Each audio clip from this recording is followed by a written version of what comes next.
La mondialisation, la digitalisation des entreprises, mais aussi le développement du business appellent souvent le chef d'entreprise à s'ouvrir davantage vers le monde extérieur pour accroître son business. Le réseautage est l'un des moyens le plus efficaces pour générer des recommandations et augmenter le chiffre d'affaires. Pour nous en parler plus amplement, je reçois aujourd'hui sur le plateau de Focus PME le directeur national de BNI, Achraf Bouchdib. Monsieur Bouchdib, bonjour. Bonjour Leïla, en tout cas merci pour votre invitation sur le plateau. Merci à vous d'être parmi nous.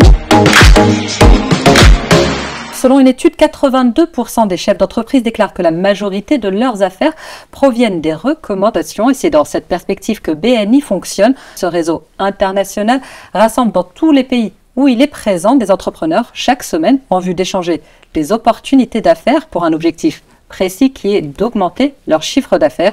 Vous êtes présent dans plus de 70 pays et au Maroc depuis 2016. Pourriez-vous nous expliquer en quoi consiste votre métier concrètement? Notre métier, c'est vraiment d'aider le plus grand nombre de chefs d'entreprise, au Maroc notamment, dont je suis responsable aujourd'hui, à développer leur chiffre d'affaires par le biais de marketing de recommandation. C'est vraiment une méthode structurée qui rassemble beaucoup de chefs d'entreprise une fois par semaine autour des réunions hebdomadaires pour s'échanger des recommandations et travailler leur visibilité. Je pense que tout à l'heure, on aura l'occasion de parler un peu de la méthodologie, comment elle fonctionne. Mais en tout cas, notre mission, c'est d'offrir un environnement structuré pour que les gens cultivent leurs relations et développer la confiance et surtout s'échanger des recommandations d'affaires qualifiées. Vous rassemblez un certain nombre d'entrepreneurs d'un domaine défini, vous créez ce qu'on appelle un groupe. Comment ça se passe ? Alors, chaque groupe, il ressemble à un certain nombre de chefs d'entreprise. Il y a un minimum administratif de 17 membres, parce qu'on considère qu'à partir de 17 membres, on peut travailler la croissance du groupe, mais il n'y a pas de limite pour le nombre de membres. D'ailleurs, au sein de BNI, nous avons listé plus de 500 catégories socio-professionnelles. Pourquoi il y a plusieurs groupes? Parce qu'il ne peut pas y avoir de personnes qui font la même chose. Ça veut dire qu'on offre aussi un environnement pour les entrepreneurs sans concurrence. Lorsqu'il y a un avocat, il ne peut pas y avoir deux avocats sur la même spécialité d'affaires dans le même groupe, justement pour garantir, on va dire, un environnement de loyauté des recommandations au sein des groupes. Après, ce sont des réunions hebdomadaires. Les entrepreneurs, ils s'organisent. Nous, on leur donne le cadre, les outils et les process. Ils sont accompagnés par ce qu'on appelle des directeurs consultants et des ambassadeurs qui vont veiller à ce que la méthodologie soit transmise et surtout pour créer cet environnement positif. Ces nouveaux membres que vous recrutez, que vous admettez dans chaque groupe, sont admis, mais sur quelles conditions? C'est une très bonne question. Alors, d'abord, on s'assure que les entrepreneurs ont été cooptés. Ça veut dire ils sont déjà bien établis sur le marché, ils ont une certaine réputation, ils sont sérieux. Et il faut que ça soit coopté par un autre co-membre. Une fois, il doit d'abord visiter un groupe, donc il doit assister à une réunion. Si l'entrepreneur pense à l'issue de cette réunion que c'est quelque chose qui peut l'aider à développer son entreprise, son chiffre d'affaires notamment, à ce moment-là, il pourra postuler. C'est une postulation. Donc il postule dans un groupe, il y a un comité des membres qui va examiner cette postulation, ils vont échanger avec lui pour s'assurer sur son niveau d'engagement dans le groupe. Parce qu'il faut savoir que nous avons, on va dire, un slogan, nous changeons la manière dont le monde fait des affaires. Et cela veut dire que tous les membres, ils sont là pour donner d'abord avant de recevoir. Parce que imaginez autour d'une table, vous avez des personnes qui pensent qu'à recevoir. Il n'y a plus d'échange. Il n'y a plus d'échange. Mais par contre, quand il y a autour d'une table une communauté de donneurs, par ricochet, on finit par recevoir. Donc le comité des membres, il doit s'assurer justement de cette valeur fondamentale qui est le qui donne reçoit, qui est une valeur fondamentale aujourd'hui de Business Network International BNI, Givers Gain en anglais. Et secondo, il doit s'assurer sur son niveau d'implication dans le groupe. Parce qu'il faut dire que c'est des réunions hebdomadaires, les membres ils doivent assister à il faut une certaine assiduité pour pouvoir se développer, développer son réseau. Exactement. Parce que pourquoi l'assiduité? Parce que j'ai reçu souvent cette question. Tout simplement, nous assurons au moins 48 réunions par an. Donc ça veut dire que l'année fait 52 semaines. Donc on doit assurer minimum 48 réunions par an. Et pendant les 48 réunions par an, le membre dispose de 1 minute de temps de parole. Donc sur l'année, voire moins sur certains groupes. Nous avons un groupe à Casablanca et à Rabat qui ont franchi la barre des 80 membres par groupe. Sur ces groupes-là, ils disposent que de 30 secondes de temps de parole. Et ces 30 secondes, nous, on les forme sur comment ils peuvent pitcher leurs entreprises et faire une demande spécifique. Une demande spécifique, c'est vraiment une demande de mise en relation par rapport à un client. Et est-ce que 30 secondes est suffisant pour pouvoir se développer, pouvoir se présenter? Je poserai la question autrement. Si je vous donne le choix de parler de votre activité pendant 2 heures devant 10 personnes ou pendant 30 secondes devant 100 personnes, qu'est-ce que vous choisissez? Tout dépend du discours et tout dépend du message que l'on veut Alors apporter. c'est là où le deuxième rôle de BNI justement. On forme les membres sur la prise de parole en public. Et on va les former aussi sur, on va dire, le format avec lequel ils doivent se présenter pendant 30 secondes. C'est qui suis-je, une problématique, une solution et une demande spécifique. C'est vraiment le cadre d'un pitch, on va dire, devant un parterre d'entrepreneurs, justement pour percuter. Mais je conviens avec vous que 30 secondes n'est pas suffisante. Donc les réunions hebdomadaires, ils servent justement à créer un cadre pour que les gens échangent avec eux, entre eux. Il y a 3 parties, on va dire, dans la réunion hebdomadaire. Il y a la partie où on accueille les invités et les membres, entre 7h et 7h30 du matin, ce qu'on appelle le networking informel. Donc les gens, ils vont échanger leur carte de visite, ils vont se présenter, ils portent des badges, ils vont dire « Ah, qu'est-ce que vous faites? Moi, je fais ça. Comment je peux vous aider ?» Ça, c'est une phrase qui est magique. Lorsque je dis à quelqu'un « Comment je peux vous aider ?» tout simplement, on va créer un lien de réciprocité et on va commencer à échanger entre nous. La deuxième partie, c'est ce qu'on appelle la partie assise de la réunion. Donc, elle est animée par un comité de pilotage, ce qu'on appelle un président, vice-président, secrétaire trésorier. Ils vont animer la réunion selon un ordre du jour préétabli. Ils ne changent jamais. C'est une routine, c'est une discipline. Et la troisième partie de la réunion, c'est le petit déjeuner networking.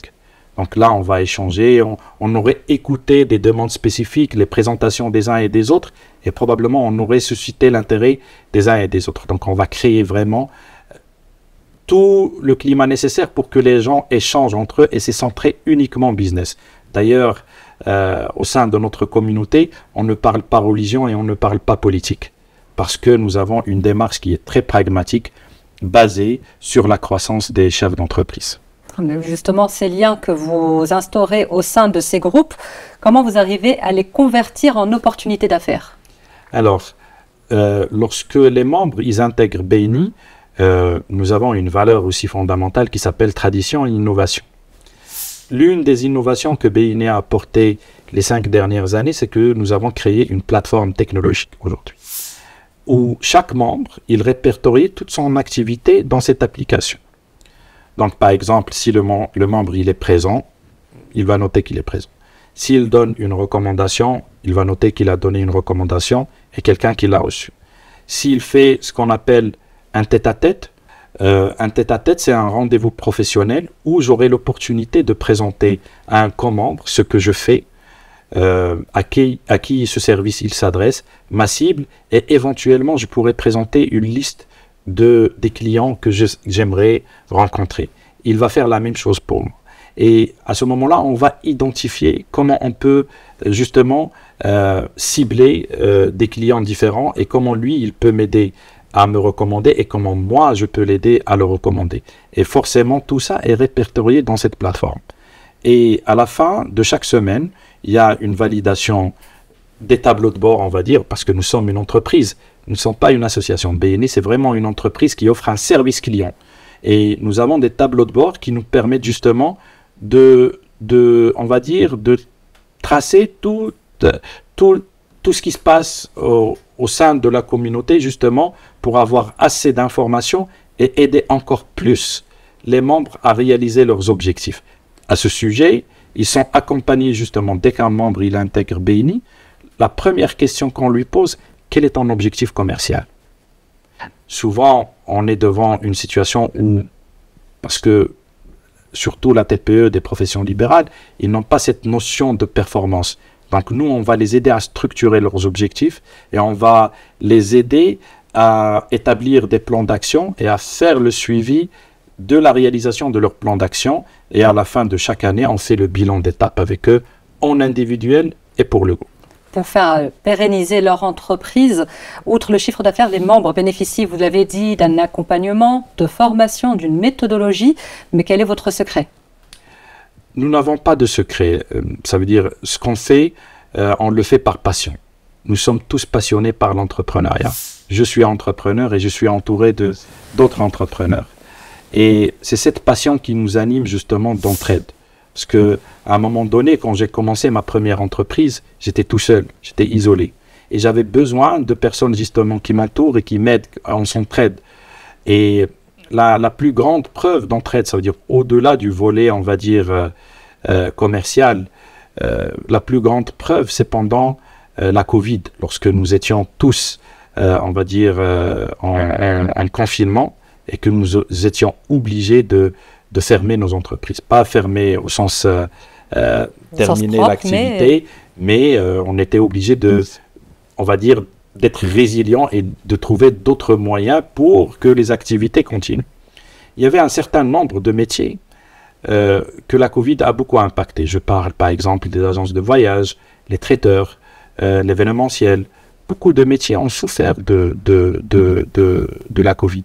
Et au sein de la communauté BNI, il y a eu une entraide phénoménale entre les membres.